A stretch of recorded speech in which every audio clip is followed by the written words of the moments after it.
25 years working in the NYPD. And I want to talk to you about the closing of the precincts that took place in Nassau County. We do know that crime is on the rise in the corridor, so we want you to recognize that. And talk to us about what you can do to reopen those precincts, and also the aspect of community policing, what you feel community policing does, and would you be interested in getting beat cops back on the street? I am, our plans have always been to increase police presence, put police on the street. So I just want to say something.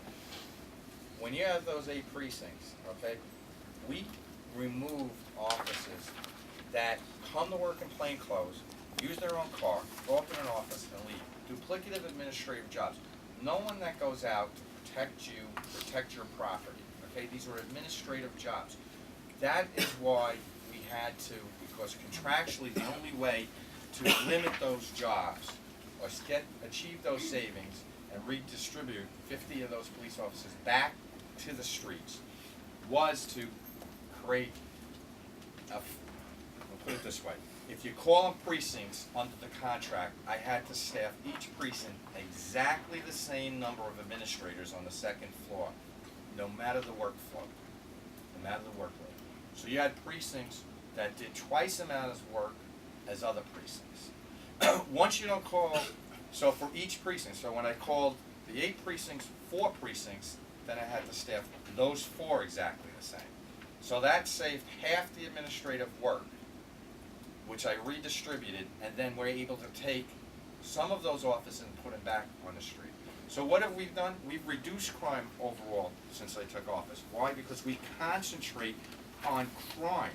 We established a team of officers, 40, that go out and attack crime, prevent crime, and also respond, investigate, and stop crime waves. They've been, in their first 8 months of operation, they made 1,000 arrests, took countless guns off the street. So that's how we approach it. That's why we're able to reduce crime since I took office. We're very willing to work with any community group that has a particular issue. Not only do we have it in words to meet and say we have the 177 sector patrols, yes, we have that, but we have a special team that will deliver results. And obviously, in a county, you always have different crime spikes. A county of this size, bigger than 11 states. But this is the way to do it. Specialized team. Not to mention, Shot Spotter, and we lead the nation in intelligent policing, reactive cameras, license plate readers, to catch the bad guys and keep communities safe. Mr. Mangano, and as you probably know, the rate of death in the corridor compared to the rest of the county is off the map. I think you'd agree to that. So let me just turn it over to Valerie McFadden, who's been one of the very busy activists in that area and has it very near and dear to her heart as well as ours. August 5th, just taking that date to the current date. 20-year-old, 18-year-old, 20-year-old, 33-year-old, 18-year-old, 19-year-old, 20-year-old, 26-year-old, 22, 17, 31. 10 shooting victims since August 5th. 3 killed, 5 murders overall in Nassau County. The level of violence in the corridor is very high.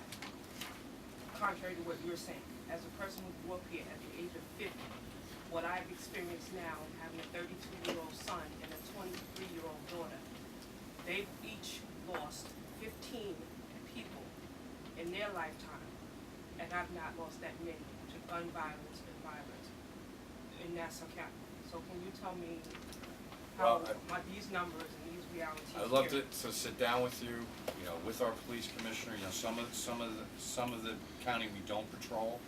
We don't have direct authority to some of the village. Hempstead, for instance, has its own police. But we're willing to sit down with you and talk about what we're doing, how we do it, if we can be more effective.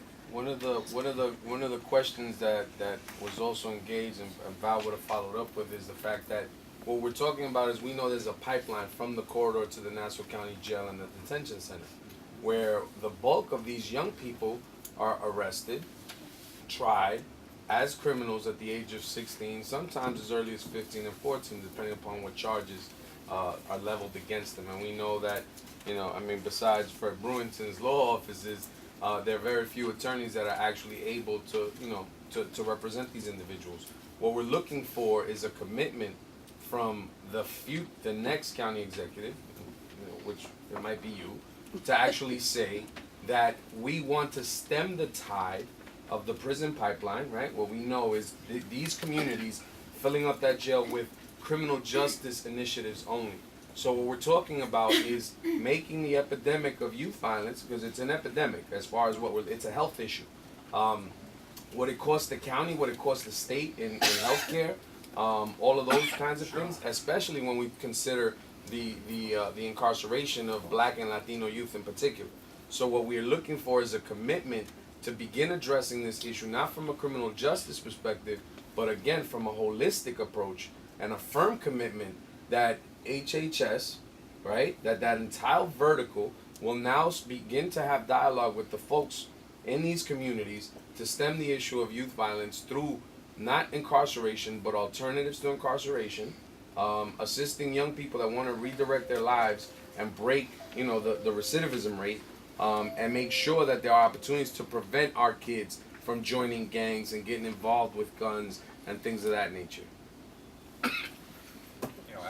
Absolutely, obviously, it makes all the sense in the world to try to, assist these young men and women in fulfilling their lives, productive, and clearly would be supportive of assisting in that vein. I mean, you have a lot of issues tied up in that statement. You have some that requires cooperation of the district attorney. You have some that require cooperation of the courts. I mean, if you look at it, we have been successful in many of these areas. I mean, diversion court would be one of, I guess, a model that you can build on here for this particular subject that has been working. Obviously, clearly that has made a difference in incarceration. I believe about, on average, about 300 to 400, less inmates, just because of diversion court. If you look at the statistic numbers on the inmate population on a daily basis since that started. So obviously, the rehab and the counseling,